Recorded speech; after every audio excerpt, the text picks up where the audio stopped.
Welcome to the Whole Athlete Podcast, where we focus on discussing topics to help you become a fat burner, optimize health, and improve performance in life and sports. Transform the whole you from the inside out with the holistic method. Let's dive in. Here's your host, Debbie Potts. Hi, it's Debbie Potts, and I just wanted to take a moment to talk to you about my 5-day Jumpstart Challenge that I've been doing for a year, and it's evolved over the year, and I learned something new from what clients need or want to get out of the program every time. So originally, the 5-day Jumpstart Challenge was all about kind of get a jumpstart on losing weight, because 5 days, everyone can find time to commit to a plan for 5 days. Hopefully, we can continue on and go into what I call phase 2, the 21-day challenge. But it is about kind of a long-term transition, not just something we start, quit, go back to our old habits. So 5 days is phase 1 of the Holistic Method Transformation Program. And what we're going to do in the 5-day challenge is just a quick overhaul, get you thinking about some things we want to change, working on the different elements of the holistic method. So we've got nutrition as our main focus in the 5-day jumpstart, detoxing a little bit more. And then we work on our exercise. What are we going to do every day those 5 days? What are we going to do about our sleep? Are you going to get to bed on time and not eat too close to bed? And we're going to relax before we go to sleep. And then we're working on our stress levels, which impacts the nutrition and the exercise and the sleep. So a lot of red flags. We're going to look at how to detoxify our life as well as our body. Toxic people will cause stress, will cause digestion problems. Then we're going to look at movement. Even though we're working out every morning or at night, I want you to make time to get up and move and work on mobility throughout the day. So if you sit at a desk, or maybe you don't work full time, but you're sitting at home, you go into a car, you're taking kids places, or maybe you're going places, there's a lot of sitting involved in our daytime. So what I wanted to do is make sure people aren't sitting more than an hour at a time. More movement, getting your 10,000 steps a day. Then we're going to work on digestion, gut health. So working on taking some Restore for Life, a new product we're using to help rebuild the microbiome, the cell wall lining, and helping cell-to-cell communication. Working on coconut cult as a nice fermented coconut yogurt to have those good probiotics that help the good bacteria.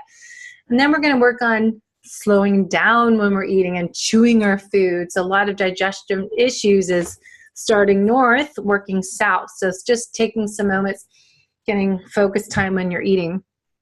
And then we've got hydration. A lot of people drink a lot of coffee and caffeinated beverages that still are going to cause you to be dehydrated. So we're going to work on hydration with clean filtered water, not tap water, and having half our body weight in ounces a day. Maybe adding some lemons into our water, some apple cider vinegar drinks will do. Having some cucumber slices and mint into the water tastes good too. And then the last part is a really important part that we're going to work on is happiness. Making a little booklet that you keep by your bed is a good way to do it, and do a gratitude journal every night. What are 3 or more things that you're happy for that occurred that day? What can you do to take a moment to review the day in your mind and how you want to make it better the next day? So we're trying to make every day the best day ever. And writing a gratitude journal, writing things that you did for other people, or what made you happy, what was a great moment you had or experience you had that day. So that's the 8 elements of the holistic method. The 5-day detox, we are going to add some fasting with bone broth or vegetable broth, having intermittent fasting that we don't eat for 15 hours overnight. It's not as hard. We're trying to teach the body to burn fat, become more metabolically efficient, burning fat when you're sitting here, teaching your body to start burning fat when you're exercising. Now, this doesn't happen just in 5 days, but it's a jump start. And then if you can continue on with phase 2, the 21-day challenge, we'll do that a little bit more frequently. 1 day a week, do a bone broth type of fast that we use Axe Nutrition shakes that have some good healthy fats in them that are really filling, and teaching ourselves not to have to eat every few hours, having those 3 meals a day and 2 snacks is not necessary. When you're burning fat and you're eating more fat, you're satiated, full, you reduce those cravings. You don't have to eat all the time before you work out, after you work out. You just feel comfortable. Also the brain health. So more on that on fitnessforwardstudio.com or go to debbiepotts.net and you can learn more about my next challenge that's going to be in Bellevue, Washington, or you can head to the website debbiepotts.net and find when we're doing it online using Zoom video recording as this is, and we can have a conversation and do my PowerPoint presentation going over the benefits of detoxing, the benefits of fasting, and teaching how we teach the body to burn fat for fuel and how we get off that blood sugar roller coaster. So if you want to feel good, look good, and move better, let's do my next challenge coming up the first week of each month, and we'll get you losing weight, becoming a fat burner, and fitting in those clothes you've been struggling to get back into. So let me know how it can help you transform the whole you from the inside out with the holistic method. I'm having a new friend I've been talking to online, Justin, on as a co-host today to chat about some new ways to improve your performance as an endurance athlete, but just for general life. So thanks for coming, Justin. Thank you very much for having me. I'm happy to be here. So talk about what you do. I always ask people now, what is your passion, purpose, and impact? And you're kind of going to what's your why? Mm-hmm. Well, I practice Chinese medicine and sort of a Taoist slant on that, which in a nutshell sort of implies this idea that we are working with more than just the physical body. We want to consider sort of our emotional or social experiences, as well as sort of the bigger picture of our calling or our divine connection, spiritual body, whatever language you want to use. But it's sort of this integration of those three things: the physical, the emotional, the spiritual. And I use that to help people work through health problems, but also for people just to sort of find a better clarity and purpose in their life so that they can achieve whatever it is that they are out to achieve.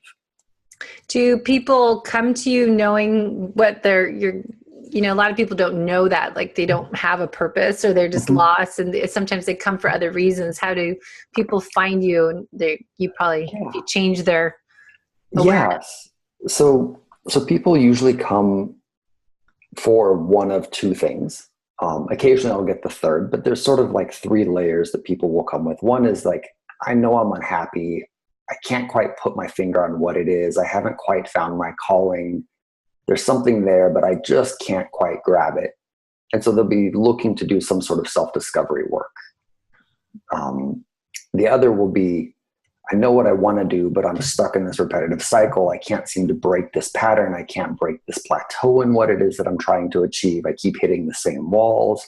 How do I shift this pattern in myself so that I can up my game, whatever that is, in my business, in my performance, in my relationship life, whatever it is. And then the third, which people come to me less often for, but often stay on for, which is everything's kind of going smooth and I just want somebody to help kind of hold the container to keep me going in the right direction. So I know what it is I want to be doing. I'm not too entangled and feeling too plateaued, but I want a coach. I want a support system there. I want somebody to hold me accountable to kind of help keep me going strong. Yeah. I think a lot of people, if looking at our listeners, if half of them are doing triathlons, endurance events, and competing at whatever level, age group or higher level as I was, and then looking at just people want to perform better in daily life. So I always like to look at both sides of it because I think it's pretty much similar that if you want to perform your best, if it's doing an Ironman competition or if it's just succeeding in a day and making it the best day ever, there's the same type of components that are required to have that positive energy. To what I say in the holistic method I was just talking about before is happiness and finding that gratitude, finding happiness in the day, not looking at the glass is half empty or half full kind of concept. So what do you find are some key ways that people can work on improving performance from this positive energy work that you're working on? Well, I like to go about it in a pretty systematic way of really isolating sort of those three facets of our life. So it's like, okay, well, what facet of my physical experience can I improve? Can I eat better? Can I sleep better? Can I take certain supplements? Can I treat some sort of disease or some sort of injury, do some sort of rehab, do some specialized training to up this one portion of my life? Is there something in my life that is emotionally off? Am I driven to compete for some sort of, because of some sort of, like anybody who's been competitive, we know that zone you drop into when you're training hard can be addictive, and it can be an escape from some of the other things in our life. I've said before, and I actually did a podcast on this once with a friend, is that figuring out, what are you racing for? Are you running from something or to something? Like, what's the point? Because these people race all the time, and I stopped because of adrenal exhaustion, but it was like, what's the purpose of always doing all these races, and what's driving? It's so interesting, the psychology behind why people do so many races and events when they're just never stopping it. Exactly. And so like I've done martial arts my entire life, and I used to fight and I don't fight anymore. And I don't train the way that I used to. But when I'm in a funk, when I have something that's coming up that's really charged, my go-to way to process some of that is to go train. And whether that's hitting a heavy bag, whether that's doing some form work, whether that's doing some sparring, whatever it is, doesn't matter. But I like to remind people that like going and doing your training and dropping into that zone, while it does give us a really effective, amazing tool to sort of reset our psyche and kind of come back to zero, we shouldn't confuse that for solving the problem. It just treats the symptoms that come up when we are triggered, when we are unhappy, but it doesn't really get to the root of why we're unhappy, why we got triggered, right? Yeah, I always love looking at, in nutritional therapy as a practitioner, we're looking at the root cause. And I find that goes into so many aspects of life is, okay, why? All right, write that down. Now, what's the next thing? Why are you doing that? And just dig deeper and deeper and deeper like an onion. You're just keep peeling off those layers. Exactly. And that's really a big part of Chinese medicine. We talk about treating the root of the disease versus the branch of the disease. And the branch is important. Maybe I have a hamstring tear or a strain, and I need to treat that. I need to do some sort of physical therapy, rehab, something, but I also need to look deeper at like, how did I develop the injury in the first place? So I have people look kind of at those three layers of their life to see which area sort of stands out as more out of balance. And then you just begin to whittle down, say, okay, I'm going to do some physical work, whether that's a detox program, whether that's incorporating some nutrition, whether that's some supplements. I'll do some emotional work and realize like what's driving me to push myself as hard as I am to achieve as much as I feel that need to achieve. And then also sort of having that bigger context of our life. And within the Taoist paradigm, as at least I understand it, we are all here for a purpose. We have a calling. And so a lot of life is built around this idea of discovering what our true calling is, whether that be practicing medicine or coaching or being a surgeon or being an Olympic athlete or whatever it is, and making sure that what we identify as our calling is truly our calling, not something that was sort of sociologically programmed into us or put there because of some trauma or whatever it is. So it's sort of a separating of what is me and what is not me. Well, that's going to back what you said before, is finding your purpose and what's your passion. And I'm going through that myself personally right now, that my fitness studio, the lease is up in a year, and I have opportunity coming up to move into another location. Do I want to commit to 5 years in financial commitment there, or do you want to do something else? But you have to do some of that soul searching or digging deep to figure out, what is it that I want to do? What is my calling? What is my purpose? Yeah. And how am I going to make impact in the society? Yeah. And sometimes it's nice just to be able to know that like, okay, this part of my life is coming in for a season. I'm okay making commitment to this for a 1-year lease, for a 5-year lease. Like I could see myself doing this for 5 years. Okay. So then I'll sign a 5-year lease. I could see myself doing this for the next 3 months. So I'll commit to this training program for 3 months. I don't know if it's what I want to do for the rest of my life. I don't know if I want to do it for 20 years, but I do feel comfortable like assessing the situation based on this idea that committing to this for a certain amount of time feels nourishing to me. It feels like something that I want in my life. And so you try to sort of help people figure that part out.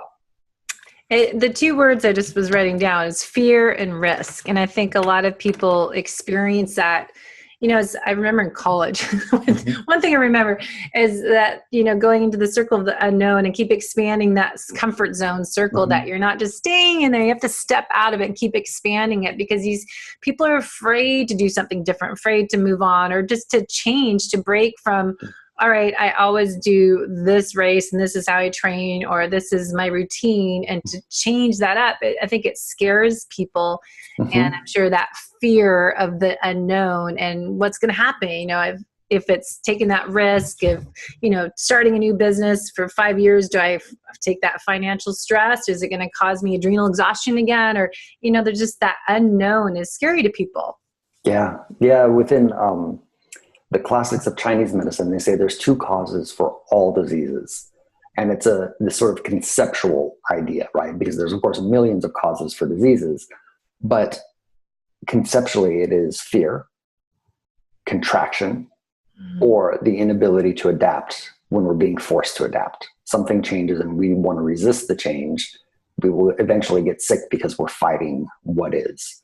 Or we contract, and for an athlete, to use the language of Chinese medicine, to move the body, to propel the body in space, to apply physical force to the body, requires a certain amount of yang energy, right? The adrenal energy, that kick to propel the body, to fuel the body, and to activate things.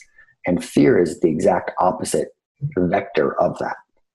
Fear causes everything to contract inward. So if we're trying to push our body, and we're constantly afraid, we'll sort of have this conflict and we won't perform at the best of our ability. And that's also why when we face our fears and we overcome them, we get this huge rush of energy that comes out of it, because we have had that boundary, that wall of the fear, and we've broken free from it. And so the floodgates kind of open and we feel so empowered. And then often our game ups quite a bit. So it's good, probably therapy, to figure out how to get to expand that comfort zone, as I was saying. So if you're working with, what type of treatment or what do you do with people to help them kind of change those habits or behaviors and move on? I'm a big proponent of sort of first and foremost being inwardly honest with ourselves, of being able to like truly acknowledge, like, okay, this is a sticking point for me. There's something to be said for owning that, of like, okay, this scares me. No judgment with it, trying to like step out of that space of judgment, but to really be not sort of, you don't have to be outwardly honest with the rest of the world about it. You don't have to be outwardly vulnerable with it, but we sort of have to come into our presence with ourselves and be like, okay, I'm scared of jumping off a cliff. Right? I'm scared of skydiving in this way, or whatever it is. I have fear around this. I have fear about this race. I have fear about this project. And then you begin to do some cognitive sort of therapy work where you're having honest discussion with yourself about why you're afraid of it. What are the list of reasons? What are the list of potential benefits? The list of potential failures? And then you can do meditation techniques, you can use herbal medicines, you can use essential oils, all different ways to sort of literally support the body in the same way that, if you're in a fight or flight situation, taking supplements to support your adrenal glands will help calm down that fight or flight space of the brain, which will give you the clarity to then figure out the right steps forward. And so I'll use Chinese herbs, I'll use essential oils, I'll use meditation techniques. If they're local to San Diego, of course, I can always do acupuncture, or refer them to an acupuncturist somewhere else in the country. And you sort of try to engage the physical body to support that process. You try to engage the mental body in terms of having some inner dialogue with yourself and putting things on paper and just really some inner honesty. I think, you must have a personal story that brought you to this point. That why do you feel like there's a need to create a business and focus on this area? So it's very specific. It is very specific.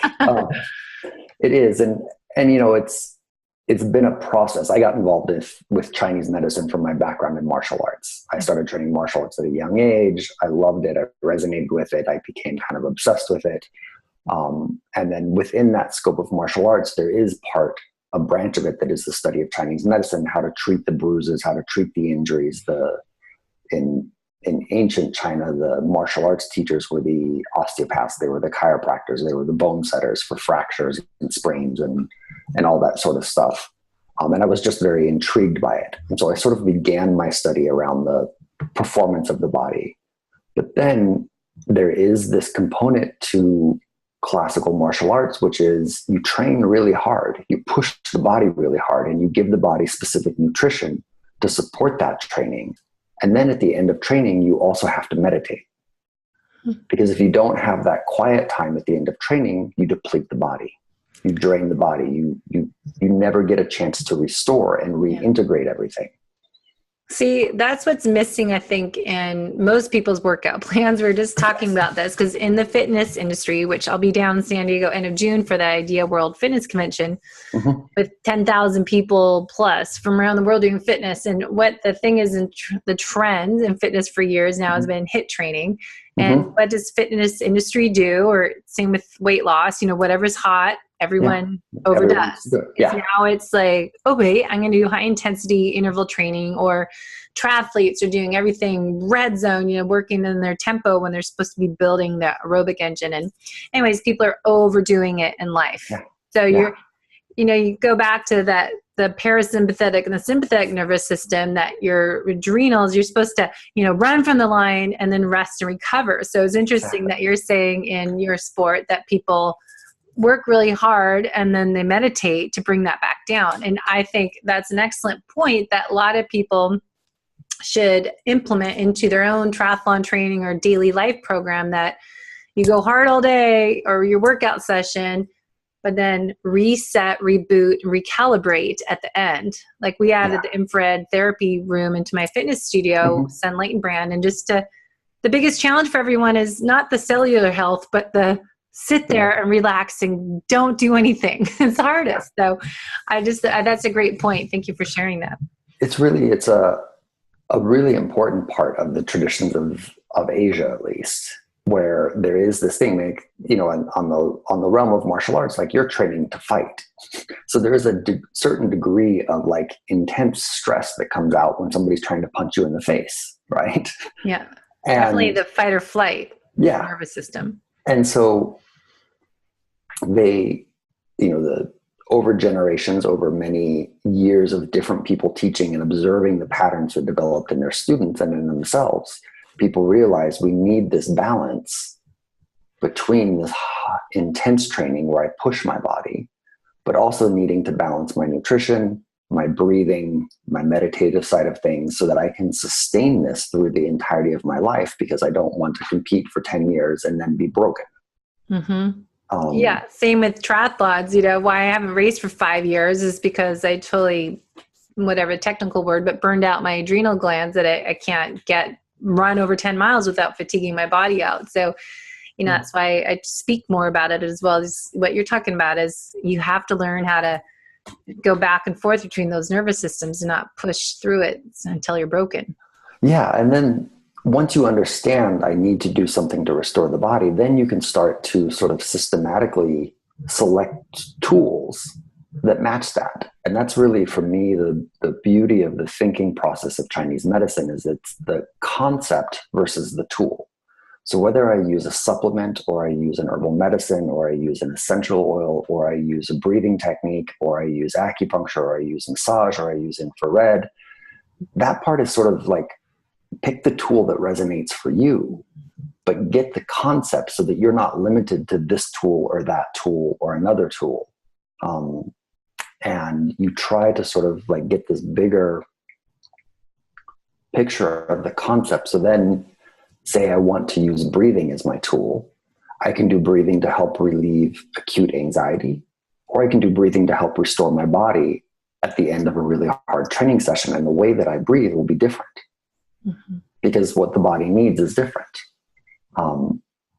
So you have your toolkit, you're building your toolkit up so you can pull out whatever out of your toolkit when it's needed. So if I'm out in the middle of nowhere and I just finished a hard run or bike ride, then I can sit and meditate, or maybe I'm just going to work on my breathing exercises, which are probably similar.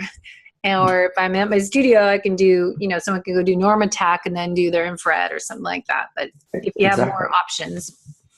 Yeah. If you understand that, so you're in the Northwest, tons of evergreens. Evergreens are great for the lungs and the adrenals. So you're out, you get some pine needles, you smash them up, you pour some water on there, you drink that as a tea. Do that. And you do your meditation. Trees out my window here. I'll do that. Right. And that becomes a way that we can, if we understand the concept, you sort of have all these, that you're never really stuck. And it happens, especially for competitive athletes, people who are really driven and pushing themselves all the time, and then they get an injury and they can't train the way that they were used to training. That doesn't mean they can't train. You just have to let go of training in this one way and focus on something else for a period. So you can dive 1000% into this training while you can't dive into that training. I'm laughing because I know exactly what you're talking about.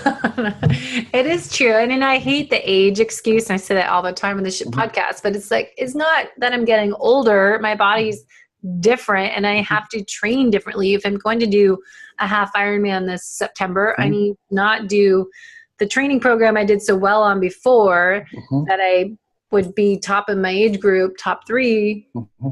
I can't train that way anymore. It's way too much for me. So I need to adapt to the different changes in my body, not adapt to my age. Yeah. And like, as we get, so say you have a knee injury and you can't do a certain type of training. You can still do a lot of breath work. You can still do a lot of upper body work. You can still train certain facets of how you use your body that you wouldn't choose to focus on if you didn't have that knee injury. Yeah. But if you realize that the whole body is integrated and your upper body strength will affect your running capacity, just because I can't work with my legs, I can't work with my knee, I can still improve my capacity to run in particular ways doing other training. And so then you can still feel like you're making progress, because for a very competitive athlete, if you don't feel like you're making that progress, it can be really sort of just a downer, right? It really weighs heavily on. That's what Brad Kearns, who I do podcasts with, he's Primal Endurance podcast. He calls it now, he heard it somewhere else, but it's AAA personality. It's not just, a personality. It's your double or AAA personality, which is most triathlete, whoever's, competitive enough and trying to fit 3 sports in and compete at that level, plus work full time and have a family, you're usually type A plus AAA. So it is having that adaptation. But I think the biggest word that I come back to, they're all R words: restore, repair, recover, reset. And it must mean something. It's all R, but it's all, resetting and rebooting is an essential part of recovering and being able to go on and do that next workout, or be able to go on with the next day and not feel like you need to sleep all day, or to let your body heal from an injury. I think that's a part that people miss in fitness and in triathlons or whatever sport, that in between the workout sessions is that missing part, like you said, meditation. So what are some tools that you find that work the best? You mentioned breathing and meditation. Is that what you find is changing for people? Yeah, I mean, I think like obviously there's a ton of supplements we can take to support the body. And depending on the degree or level of competition you're in, you may have to worry about how certain things show up in blood work and all that sort of stuff. And as much as I love finding a new hack for training, a new supplement that supports this part of thing or that part of thing, because of my training, I'm much more about the bigger picture of our health overall. And if the tool that I can choose to support my training impacts or benefits my life on 5 levels versus just 1 level, then I'm going to choose the thing that benefits me on 5 levels. And so meditation, sitting down and breathing, becomes a gateway for a whole range of benefits for our blood chemistry, for our performance. We can do visualization techniques to refine your technique, to become a better performer. You can do self-investigation to understand what it is that's driving you and why you start to have panic attacks if you're not training, why you judge yourself if you're not training. Like, what is the underlying story that's going on there? You can, like, meditation becomes this gateway for sort of an infinite number of benefits with one simple technique of just sitting down and breathing. And it's free. It's free. There's no supplements. It doesn't cost anything, and no supplements. You don't have to buy anything. Exactly. And again, like, I'm all for all of the different ways that we can support our body. You know, the tradition that I study uses a lot of herbal medicine to support training, uses diet to support training. But again, at like the basic level, we want to always sort of question, like, what is my motivation for this? And am I doing it to promote my health, or am I being driven because I feel some need to just always be better than the next person, which eventually won't happen. There will always be somebody better than us, ultimately. Mm-hmm. And so we want to make sure that we don't have a sort of pathological drive around that. And so for me, meditation is great, but acupuncture is great. Chinese herbal medicine is great. Supplements are great. All ways to sort of support the body and calm the nervous system down. And sort of the language in Chinese martial arts is, you do all this exercise, you develop all this energy in the body, you strengthen the body. But if you don't have that quiet time at the end of training, all that energy just keeps going out and it gets dissipated. But if you sit and you quiet yourself, it redirects inward and you actually harvest it. Oh. You get to put it into the savings account. And so that's the image of, like, you exercise to build some energy. Yeah. But then you have to sit to sort of collect that energy and stick it in the savings account so you can get progressively stronger and stronger.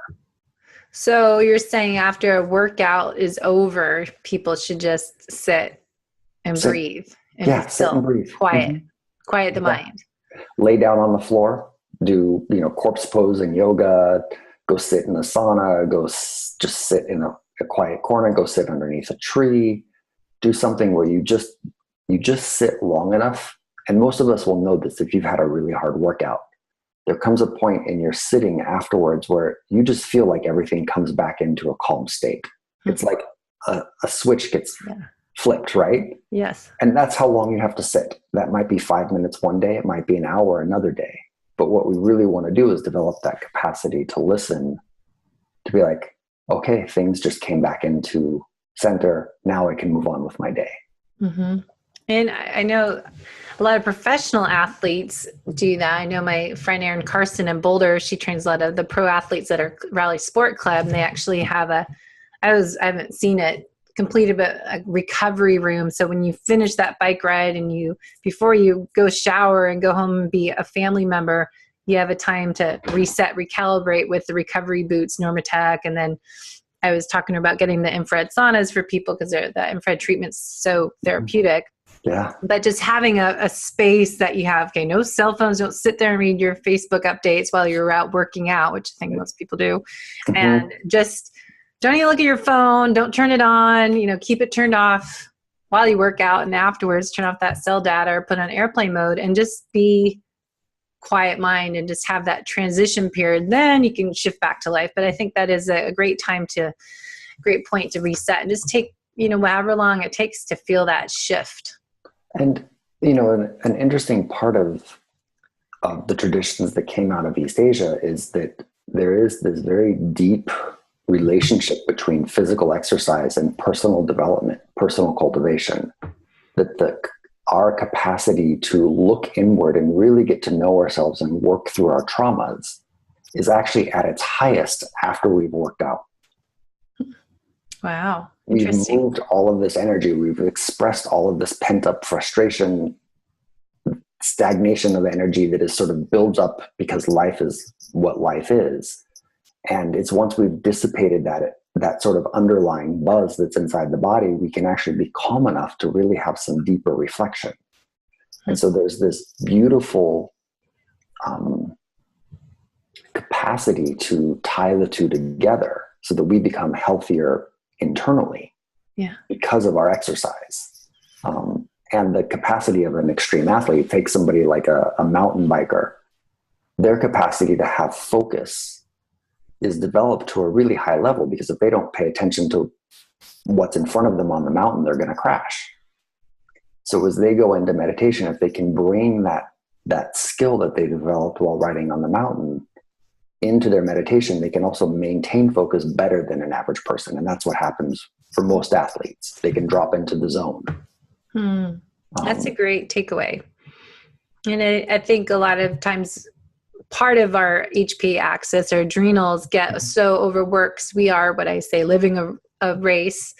Life is a race every day, and we're just going from waking up until we go to bed. Everyone's day, racing or training or not, is just packed full. I have people that don't even work, but then they're on these boards, they have kid stuff, family activities, they're swamped, and they're stressed out every day. I just can tell when people are just overly doing stuff, and it's just pausing and slowing down a little bit more and taking that time out. But, I always tell people, even if you work out and trying to work on what they're eating, which is why I created the holistic method, that you can't out exercise a bad diet. But if you're stressed all the time, if you're not sleeping, that all those elements that I talk about are impact one another. And you have to take that happiness part, that gratitude, and take time to just, like you're saying, reset and just breathe and take a moment out.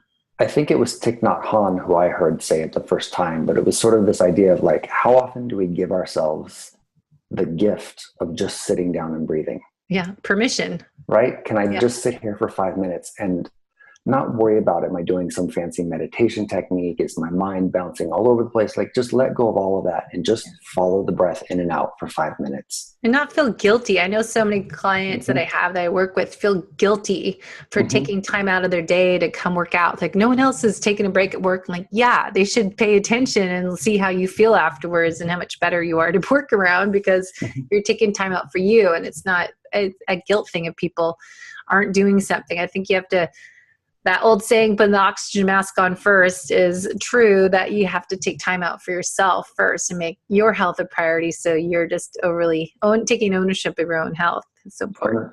Ownership is so key. Like, it just, who else can be responsible for us if not us? Yeah, exactly. Right? Like, who else is going to take the job? We're not kids. It's not our parents' job to take care of us anymore. It's really on us to really be able to develop that capacity for like that inner conversation of honesty of like, I need to take a day off. I need to go work out. I need to eat better. I need to process this stress, whatever it is that's coming up. And I think what you see is the people who have the longest lived careers in whatever they do and perform at the highest levels actually honor those sort of 3 layers of their existence. Their physical health, their emotional health, their spiritual health, and they're driven with a certain degree of balance. And there may be a period of time where one stands out. I'm pushing my body physically, but I'm not pushing myself as much emotionally, or my physical is doing well, and now I'm going to step up the game in my emotional component or my spiritual component. And it's this constant fluctuating thing, because life is always fluctuating.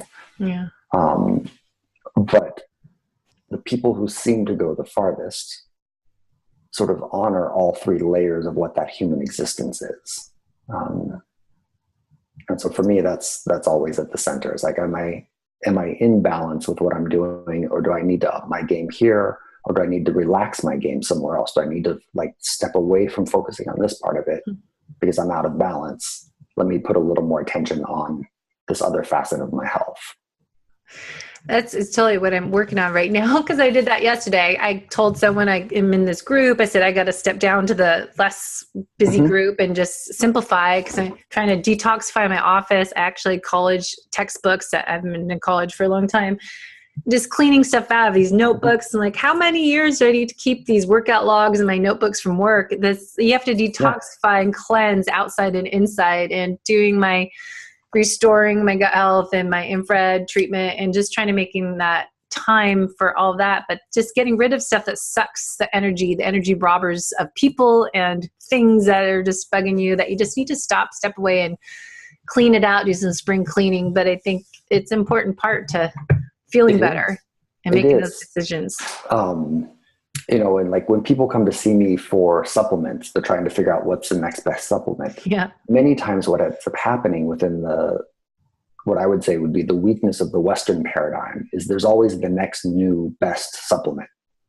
So first it starts with ashwagandha, then it's reishi mushrooms, then it's cordyceps, then it's goji berries, then it's Siberian ginseng, right? Mm-hmm. And the list gets longer and longer, and the cabinet gets more and more full of the next thing, right?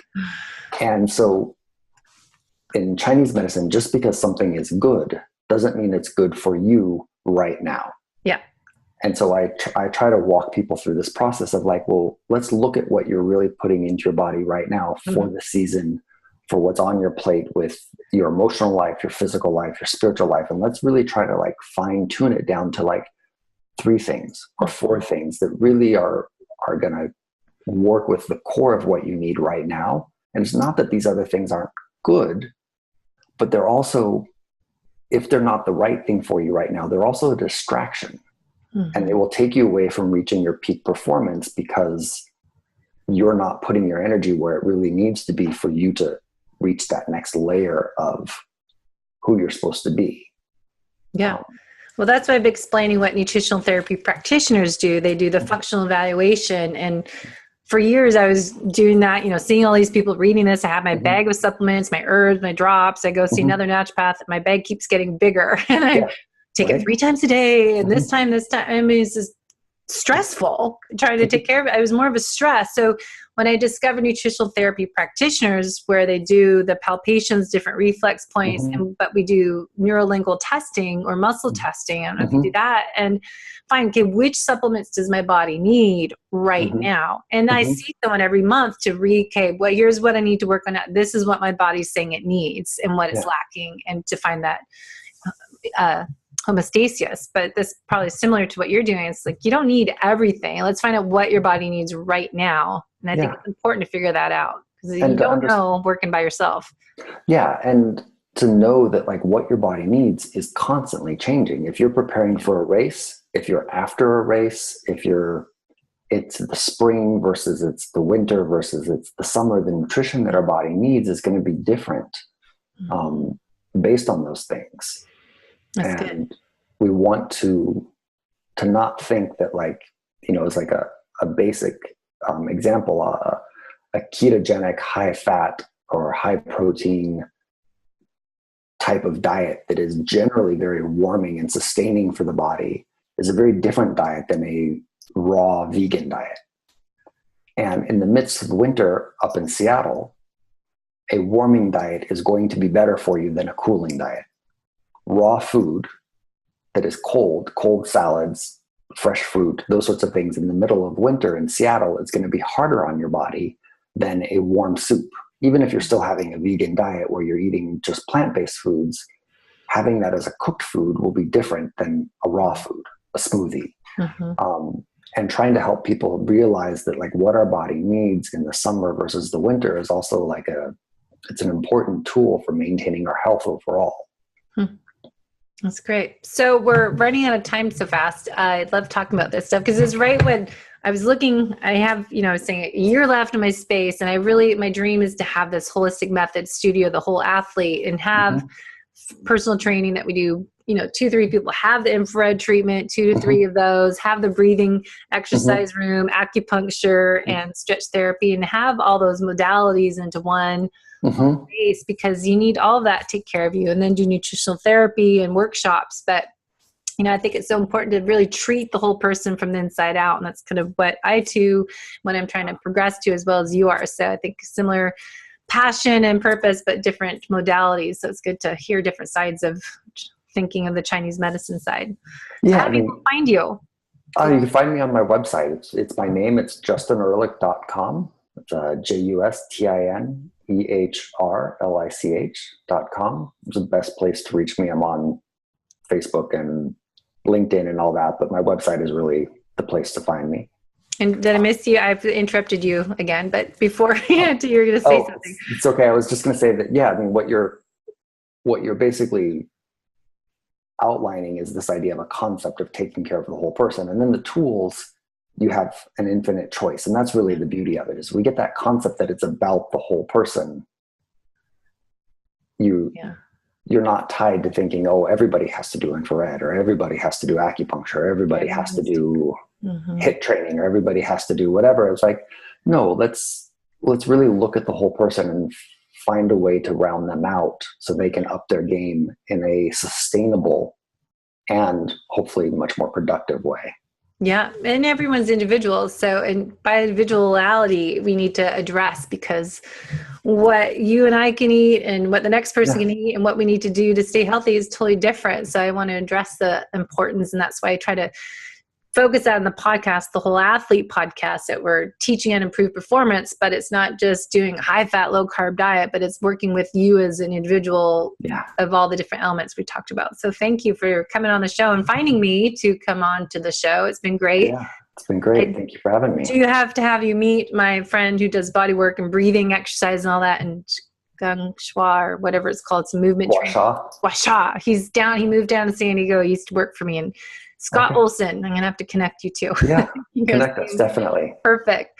So thank you. And any show notes, we'll put any other links in there and information, and you've got some great stuff on your website. So if you're in San Diego area, where a lot of people are that I love to meet, seem to all live down there, where I always wish I lived too. It's so amazing down there. Except the last 3 times I've been down there this year, Seattle weather has been better.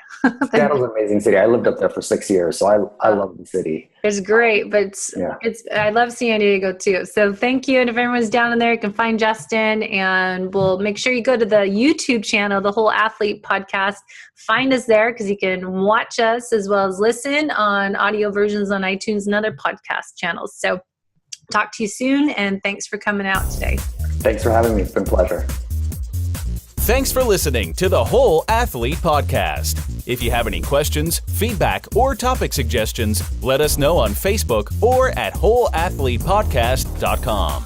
You can help us continue and grow by leaving a review on iTunes. Thanks again, and see you next time.